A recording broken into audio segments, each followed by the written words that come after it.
mengingatkan kepada kita, iblis itu punya singgasana di atas lautan. Setiap hari anak cucunya melapor, saya baru membuat orang mabuk, saya baru membuat orang membunuh, saya baru membuat orang ini dan itu. Tapi sama iblis dianggap biasa. Sampai ada anak cucu iblis yang datang mengatakan, saya baru menceraikan suami istri. Maka sama iblis dikatakan apa? Kamu jagoannya.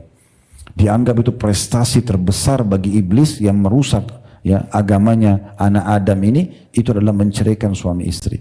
Oleh karena itu sering kali digoda, kata para ulama, seperti wanita durhaka sama suaminya. Kalau kita tidak boleh mengatakan sama ayah dan ibu, maka sudah tidak boleh juga mengucapkan sama pada suaminya. Selalu berkhidmat yang terbaik, mencari keridhaan suami, ini akan mendatangkan surga. Tahu orang ini husnul khatimah atau su'ul khatimah, lihat 2 pekan, sebulan sebelum dia meninggal. Bukan dilihat fisiknya pada saat meninggal. Karena ada orang soleh tapi terbakar di pesawat, jatuh di lautan, dimakan badannya oleh ikan. Belum tentu dia su'ul khatimah, belum tentu dia buruk kematiannya. Seperti Hamzah dan para sahabat yang dimutilasi di perang Uhud. Hamzah itu hidungnya terpotong, berdarah semua, dadanya terbelah, tapi dia sayyid syuhada, pimpinan para syuhada. Beberapa tokoh Quraisy ditemukan mati dalam kondisi kulitnya mulus. Bukan berarti itu dia baik, ahli neraka. Tolok ukurnya orang ini baik atau tidak, lihat beberapa hari sebelum dia meninggal. Karena kata Nabi SAW, orang kalau terbiasa dengan satu perbuatan, Allah akan tutup dengan itu. Terbongkar kedoknya pada saat mau meninggal tuh. Dia biasa ngisi ta'lim, dia meninggal dalam kondisi ta'lim. Dia biasa sholat, dia dalam kondisi sholat. Dia biasa sedekah, pada saat dia sedekah, Allah jadikan penutup amalnya itu.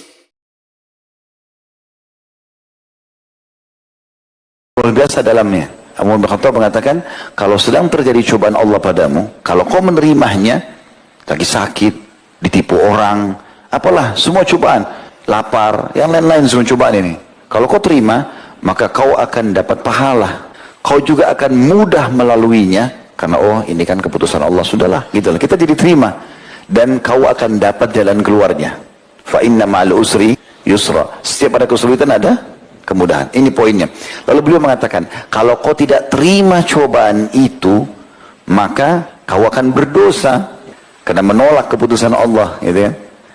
Kau akan sulit melaluinya dan kau tidak akan dapat jalan keluarnya. Bisa ditangkap pesannya? Itu dalam sekali, ya.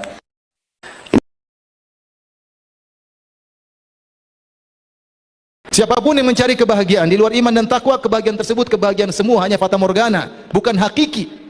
Anda mungkin lihat dia tertawa tapi hatinya belum tentu bahagia. Anda mungkin lihat dia hidup dalam kemewahan, belum tentu hatinya apa? Bahagia. Kita lihat dalam sebagian negara yang itu banyak ateis. Kalau mau dibilang apakah mereka bahagia, kita akan sebab kebahagiaan penuh di negara tersebut, keamanan, kemewahan, kenyamanan, hidup glamor, tapi banyak di antara mereka yang bunuh diri. Kenapa? Karena hati mereka tidak bahagia. Kebahagiaan tempatnya bukan di luar fisik, kebahagiaan tempatnya di mana? Di hati. Yang menguasai hati kita Rabbul Alamin. Dia akan beri kebahagiaan kepada orang yang beriman dan bertakwa. Memang orang beriman dan bertakwa Allah janjikan banyak ujian, tapi dalam ujian tersebut mereka bahagia.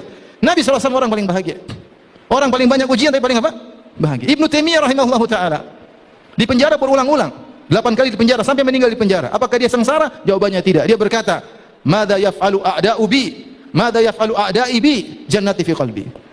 Apa yang tidak dilakukan oleh musuh-musuhku padaku, surgaku di hatiku.